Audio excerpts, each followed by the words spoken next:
ضلع کے BR کے کاغذ نگر کے ریاستی حج کمیٹی رکن مولانا مفتی الیاس احمد کی آمد پر مقامی علماء مفتی مبین قاسمی نے اپنے ہمراہ حافظ توصیف مالک، حافظ امتیاز، مولانا عبداللہ انصاری، حافظ احمد، حافظ ضمیر الدین، حافظ منور الدین، حافظ محسن، حافظ سید غوث، حافظ سعید بن عبداللہ، جناب حافظ اعجاز خان کے ساتھ مل کر مولانا مفتی مبین قاسمی نے تلنگانہ رکن حج کمیٹی مولانا مفتی الیاس احمد کی کاغذ نگر آمد پر عازمین حج کی بہترین خدمات کے پیش نظر مولانا مفتی الیاس احمد خدمت کی ستائش و شال پوشی کرتے ہوئے بہترین تہنیت پیش کی۔ رکن پارلیمنٹ کریم نگر و مرکزی وزیر مملکت برائے داخلہ بنڈی سنجے کی جانب سے گمبھیراؤ پیٹ میں سرکاری اسکولوں کے تقریباً 111 10ویں جماعت طلباء کو سائیکلیں فراہم کی گئی۔ KG to PG کیمپس منعقدہ تقریب کی صدارت BJP منڈل صدر کوڈے رمیش نے کی، جبکہ BJP ضلعی صدر ریڈو بوائنا گوپی مہمان خصوصی تھے۔ اس موقع پر گوپی نے کہا کہ طلباء کے تعلیمی سفر کو آسان بنانے وزیر اعظم نریندر مودی کی ہدایت پر یہ تقسیم عمل میں لائی گئی ہے۔ اس موقع پر اسکول ہیڈ ماسٹر، BJP قائدین اور دوسرے موجود تھے۔ سابق ریاستی وزیر و موجودہ گورنمنٹ ایڈوائزر محمد علی شبیر نے آج کامرڈی حلقے کے دوم کنڈا بی بی پیٹ کا دورہ کرتے ہوئے 15 ستمبر کے روز کامرڈی منعقدہ چیف منسٹر کے BC ڈکلیریشن جلسے کو کامیاب بنانے کی اپیل کی۔ اس موقع پر کارکن بڑی تعداد میں شرکت کرتے ہوئے دہائی سطح سے کارکنوں کو منتقل کرنے کا ارادہ ظاہر کیا۔ نظام آباد ضلع بھیمگل میں یوریا کھاد کی قلت پر کسان پریشان ہیں۔ منڈل ہیڈ کوارٹر کے ایگریکلچر دفتر میں صبح سے قطاروں میں کھڑے رہنے کے باوجود عہدیداروں نے کہا کہ یوریا ختم ہو گیا ہے کہہ کر کسانوں کو مایوس کر دیا۔ BRS قائدین نے الزام لگایا کہ ریونت ریڈی حکومت کسانوں کو بے حال بنا رہی ہے اور بلیک مارکیٹ میں یوریا فروخت کیا جا رہا ہے۔ سابق وزیر پرشانت ریڈی نے کہا BRS دور حکومت میں کبھی بھی ریاست میں یوریا کی قلت نہیں ہوئی تھی۔ LID میونسپل کے دیون پلی علاقے میں متمال PHC ڈاکٹر شرد کمار کی قیادت میں مفت میں طبی کیمپ کا انعقاد عمل میں لاتے ہوئے ضرورت مندوں میں ادویات تقسیم کی گئی۔ وبائی امراض سے محفوظ رہنے کے مختلف مشورے بھی دیے گئے۔ ایڈیشنل کلیکٹر لوکل باڈیز نظام آباد انکت کمار نے سب کلیکٹر بودھن وکاس میتھس، میونسپل کمشنر بودھن جے دیو کرشنا اور divisional engineer assistant engineers municipality کی ہمراہ بودھن بلدیہ کے وارڈ نمبر 36 میں زیر تعمیر اندرما اندر مکانات کا معائنہ اور ایڈیشنل کلیکٹر نے بودھن کے وارڈ آفیسر سے بھی بات چیت کی اور ہاؤسنگ اسکیم کے تحت جاری تعمیراتی کاموں کی پیش رفت پر تبادلہ خیال کیا اور تفصیلات بھی طلب کی۔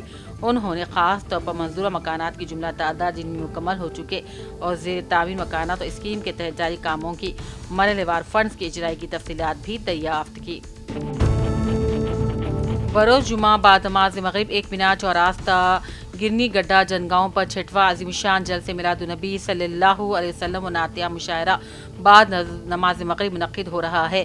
محمد جمال شفیع ایڈوکیٹ و صدر مسلم ڈیولپمنٹ کمیٹی جنگاؤں کے مطابق ریاست کے مسلمانوں کی آواز و ہمدرد جناب عامر خان وزیر سیاست سابق MLC مہمان خصوصی کی حیثیت سے اس جلسے میں شرکت کریں گے۔ ورنگل کے ممتاز عالم دین مفتی محمد ذکریہ مولانا حافظ محمد معین الدین صوفی حیدرآباد کا خصوصی خطاب رہے گا۔ جلسے کے بعد نماز عشاء ایک مینار مکہ مسجد میں جنگاؤں پر ہوگی۔ اس کے بعد تمام شرکاء کے لیے طعام کا بھی انتظام کیا گیا ہے۔ جلسے مشاعرہ کی صدارت محمد مجیب الرحمان انجام دیں گے۔ مسلمانان جنگاؤں سے ادباً درخواست کی جاتی ہے کہ جلسے میلاد النبی صلی اللہ علیہ وسلم اور نعتیہ مشاعرے میں کثیر تعداد میں شریک ہو کر حضور صلی اللہ علیہ وسلم سے سچی محبت و عقیدت کا ثبوت دے کر جلسے کو کامیاب بنایا جائے۔ ضلع کے آصف آباد کے زماں فاؤنڈیشن صدر رحمان زماں نے اپنے اراکین کمیٹی کے ساتھ مل کر تحصیلدار کاغذ نگر اور تحصیلدار سرپور ٹاؤن سے ملاقات کرتے دونوں آفسوں میں تیلگو زبان کے ساتھ ساتھ اردو زبان میں بھی سائن بورڈ تحریر کرنے کے لیے نمائندگی کی۔ اس کے علاوہ کاغذ نگر کے اردو گھر کے سائن بورڈ کو تیلگو اور انگلش کے ساتھ اردو میں تحریر کرنے کے لیے نمائندگی کی۔ نظام آباد ضلع کلیکٹر ٹی ونے کرشنا ریڈی نے میونسپل کارپوریشن کے ٹاؤن پلاننگ شعبے کا جائزہ لیا اور زیر التوا درخواستوں کو فوری نمٹانے اور LRS فیس ادا کرنے والوں کو جلد کاغذات فراہم کرنے کی ہدایت دی۔ انہوں نے کہا ACB کے حالیہ واقعات کے بعد میونسپل کارپوریشن کی ساکھ کو بحال رکھنا ضروری ہو گیا ہے۔ بدعنوانی کے خاتمے کے لیے سخت اقدامات کیے جا رہے ہیں۔ عوامی حلقوں نے کلیکٹر کی ان کوششوں کا زبردست خیر مقدم کیا۔ ضلع کے بی آسیاباد کے کاغذ نگر کے مشہور دینی مدرسے جامع محبوبیہ دینی مدرسے میں جمعیت علماء ڈسٹرکٹ باڈی کی تشکیل کے لیے ریاستی صدر حضرت مولانا حافظ پیر شبیر اور ریاستی سیکریٹری حافظ پیر خالق صبیر کی ہدایت پر ضلع کے بی آسیاباد کے جمعیت علماء ضلع کمیٹی کی انچارج و بصیر کی حیثیت سے مولانا مفتی الیاس احمد نے انچارج کے فرائض انجام دیتے ہوئے جمعیت علماء کمیٹی کی تشکیل و جمعیت علماء ضلع صدر کی حیثیت سے مولانا مفتی مبین قاسمی کو بلا مقابلہ دوسری میعاد کے لیے جمعیت علماء ضلع صدر کی حیثیت سے نامزد کیا گیا۔ ان کے علاوہ ضلعی کمیٹی کے اراکین میں نائب صدر کے لیے حافظ احمد امین، منیر احمد، اعجاز قاسمی، طاہر ہاشمی، جنرل سیکریٹری کے لیے مولانا معراج الدین، مولانا علی حسینی، اشرف علی، ہارون رشید کے علاوہ کمیٹی اراکین کی تشکیل عمل میں لائی گئی۔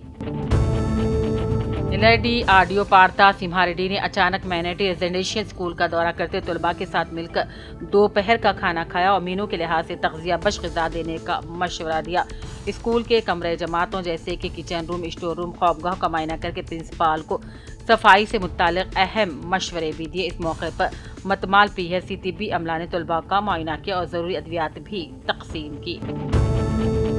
بسوا کلیان میں حالیہ شدید بارشوں سے فصلوں کو شدید نقصان پہنچا۔ سابق قانون ساز کونسل رکن وجے سنگھ نے ایک ہفتے تک بسوا کلیان میں قیام کرتے ہوئے وہاں کے دیہاتوں کا دورہ کرتے ہوئے فصلوں کو نقصانات کا جائزہ لیا۔ مختلف دیہاتوں میں موجود پریشان حال کسانوں سے بات چیت کی اور انہیں تیقن دیا کہ حکومت پر زور دیا کہ متاثرہ کسانوں کے لیے خصوصی امدادی پیکیج فراہم کیا جائے۔ پنٹلم کیڑی گوڑا بگل منڈل کے موضوع جگناتھ پلی تانڈے میں CC سڑک تعمیر کرنے کے مسئلے کی پرجاوانی پروگرام میں شکایت موصول ہوئی۔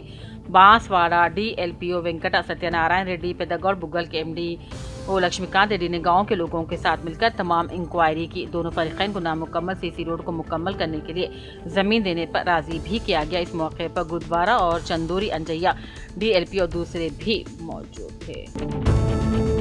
LRD رکن اسمبلی مدن موہن نے منسٹرز کوارٹرز میں ریاستی وزیر وویک وینکٹ سوامی، CM ایڈوائزر نریندر ریڈی، سیتکا کنڈا سریکا اور دوسروں کے ساتھ مل کر 15 ستمبر کو منعقدہ 42% BC ریزرویشن کا جلسہ عام پر تبادلہ خیال کرتے ہوئے مختلف مشورے دیے۔ LRD کے متمال پرائمری ہیلتھ سینٹر طبی عملہ ضلع کلکٹر اور ضلع میڈیکل آفیسر کے احکام پر تمام موضوعات میں 10 ستمبر تا 15 ستمبر تک اسپیشل میڈیکل کیمپ کا انعقاد عمل میں لاتے ہوئے متعدی امراض کے خاتمے میں سرگرم ہو چکے ہیں۔ حالیہ موسلادھار بارشوں کے بعد وبائی امراض پھوٹ پڑنے کا خدشہ ہونے پر ضلعی طبی عملہ متحرک ہو گیا ہے۔ Imran Khan principal government junior college Korutla کے ہاتھوں کوروٹلا کے گورنمنٹ جونیئر کالج میں آن جہانی ڈاکٹر سروے پلی رادھا کرشن کی یوم پیدائش کے موقع پر طلباء کے منعقدہ مقابلوں میں جیتنے والے طلباء کو آج انعامات سے نوازا گیا۔ کامیڈی ضلع کلکٹر آشیش سانگوان نے خبردار کیا ہے کہ آئندہ 5 دنوں تک شدید بارش کے امکانات پائے جاتے ہیں، عوام بلا ضرورت گھروں سے باہر نہ نکلے۔ انہوں نے عہدیداران کو ہدایت دی کہ ممکنہ متاثرہ مقامات، بوسیدہ مکانات، خطرناک نالے اور اوور فلو کے خدشے والے تالاب و پروجیکٹ نشاندہی کر کے عوام کو بروقت آگاہ کر دیا جائے۔ جماعت اسلامی کوروٹلا کی جانب سے منائی جا رہی 15 روزہ سیرت النبی صلی اللہ علیہ وسلم کے مہم کے ضمن میں شہر کوروٹلا میں آٹو میں اسٹیکرز چسپاں کر دیے گئے، جن میں پیارے نبی صلی اللہ علیہ وسلم کی احادیث تیلگو انگریزی زبان میں درج تھیں۔ اس کے علاوہ پیارے نبی صلی اللہ علیہ وسلم کے اقوال جو زندگی کے مختلف شعبوں پر مشتمل ہے دکانات پر آویزاں کر دیے گئے ہیں۔ اس موقع پر جناب محمد نعیم الدین ناظم ضلع جماعت اسلامی، الیاس احمد خان امیر مقامی جماعت اسلامی کوروٹلا کے علاوہ اراکین جماعت اسلامی جناب محمد ظہیر الدین اور دوسرے بھی موجود تھے۔ اسلام آباد کا قدیم یونانی سرکاری دواخانہ جو عہد نظام میں تعمیر ہوا تھا آج بدترین لاپرواہی کا شکار ہو گیا ہے۔ 5 بستروں پر مشتمل دواخانے میں ڈاکٹر عملے کی عدم موجودگی کے باعث مریضوں کو علاج میں مشکلات درپیش ہیں۔ 2018 میں حکومت نے اس اراضی پر منی حج ہاؤس کی تعمیر کا بھی فیصلہ کیا تھا، تاہم روزنامہ سیاست کی خبر کے بعد یہ منصوبہ روک دیا گیا۔ آیوش ڈپارٹمنٹ نے 70 لاکھ روپے کی لاگت سے جدید عمارت تعمیر کی۔ افسوس کہ نئی عمارت کے باوجود یہاں نہ ڈاکٹرز تعینات کیے گئے نہ عملہ موجود ہے۔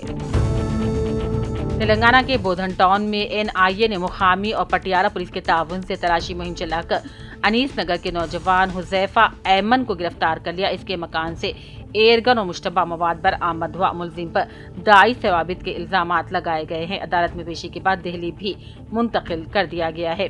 واضح ہے کہ NIA کی حالی کارروائیاں ملکی سطح پر شدت اختیار کر چکی ہیں۔